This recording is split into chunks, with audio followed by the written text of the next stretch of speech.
guys, nakakuha na tayo pang double booking natin. Dito na tayo nakakuha sa Giginto, Bulacan. Papunta na Mandaluyong. So subdivision tong pagpipikapan natin guys. 5 kilo doon na longganisa. Dito lang nakapin sa gate. Wait, hindi pa naipin sa loob. Ayan guys, so double booking tayo. Sir, magandang hapon po. Lala mo po, magpipikap lang po kay Malu Maduli. Lalamog. Haba. Ay, wala. Pa. Ang gampor ng lalamog. Ang gampor lang po. Paano po nun? Nagtawagan mo sir, tao, ang gampor ng lalamog. Tapos talabas na naman po dito. Sige po, sir.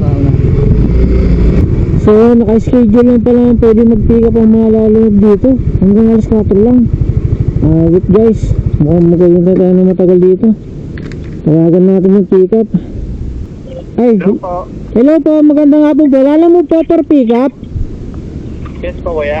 Kaso sir, nandito na po ako sa gate.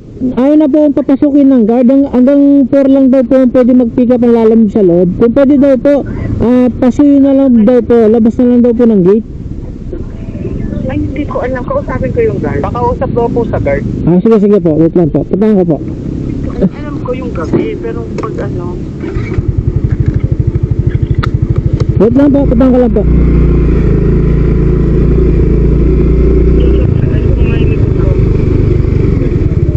Sir, pwede daw po kayo makausap ng customer po.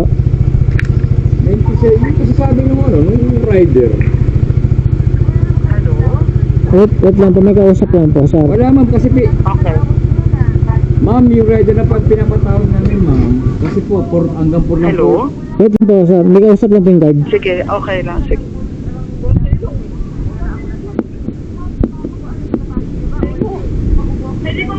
Hindi ma'am, hindi namin pinapasok ma'am kanina. Kasi nga po, siyempre pinatawag namin ma'am. May iniwan dito ma'am, naka-envelope ma'am. May ano lang po. Kanina pa ito sir, ma'am. Sige, paggabi. Yung mag-deliver. Sir, ang tumawag sir kanina, yung ano po, ang tumawag po kanina sir, yung lalamog. Lalamog po yung kausap kanina nung ano sir. Sabi na may kausap daw po siya, iwanan daw po dito. Wala na po ako nakausap na ano sa inyo. Sir, ang ano nga po sir. Medina sir, si Medina po.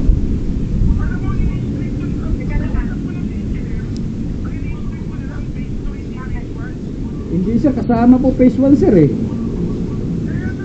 Opo. January 20 pa sir, andito sir, yung memo sir.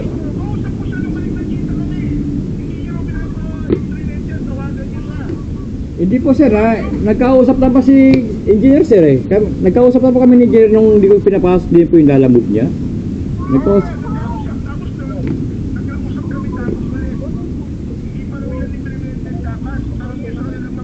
Pag hindi, kukunin natin sa bahay. Meron ano ba? Ano silver? Silver, meron ba ito silver street? Meron. Hindi kasi parang may... Sir, yung Sir, yung pinapatwad namin sir. Opo sir, ganun nga po sir. Consistent po kami sir sa trabaho sir na pinapatwad namin sir. Sir, sinabi niyo na po sa akin dati yan sir. Si OIC po yung nagpapasok sa inyo. Eh sir, ako sir, di ko pinapapasok sir eh. Kaya nga po...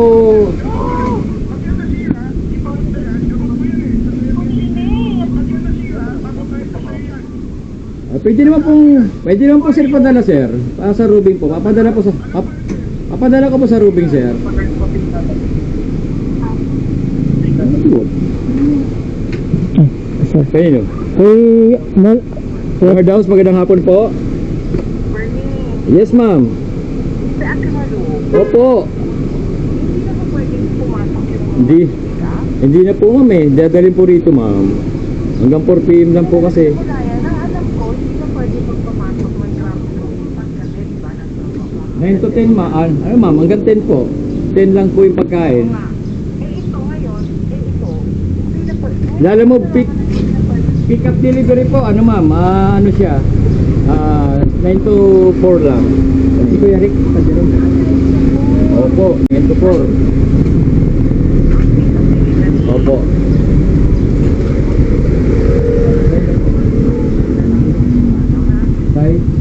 Raymond Chu at Silver Street. doon. Lalabas na lang namin. Sige po, okay ma'am. Halika na dyan. Okay, thank you. Sige, sir, ah. Ayun ba, kausap eh. Gagalit na, sir, ano? Oo, sila nagpapatubay tapos magagalit. Thank you, sir. Ay, ako, ma'am. Oo, kuya, pakihintay na lang kami. Kukunin lang namin. Sige, ma'am. Andito lang po ako sa labas ng gate. Thank you. Thank you po. Sige, thank you. So yun guys, hintay tayo dito. Yawa.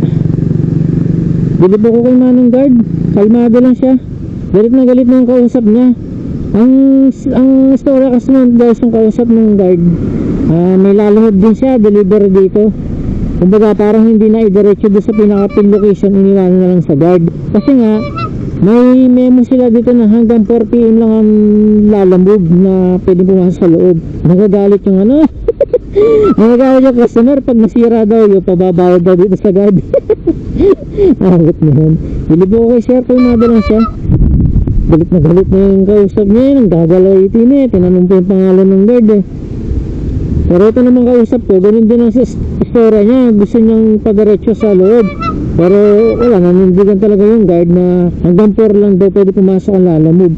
Buti naman, pumayag naman itong customer natin. Madaling kausap ang customer natin. Ganun naman sana, no? Wala naman siguro, hindi naman siguro kalabasan na ilabas na lang nila dito sa labas.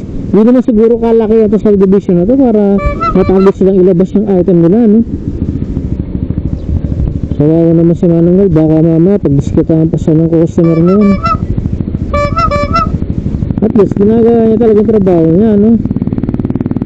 Alright, so ayun guys, maghihintay tayo na matagal-tagal dito. 39 kilometers pa itong sa Makati natin. Tapos ito sa Mandaluyong, wala pa, hindi pa natin napipikat eh.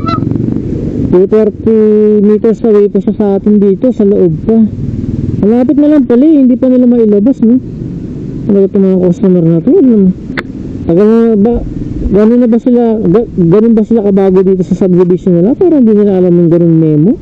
Ay nako, kalaki. O siya guys, patayin ko muna yung camera ko para makatipid tayo ng memory space saka battery. Update naman tayo mamaya guys kapag nakuha na natin itong booking na to. Let's go!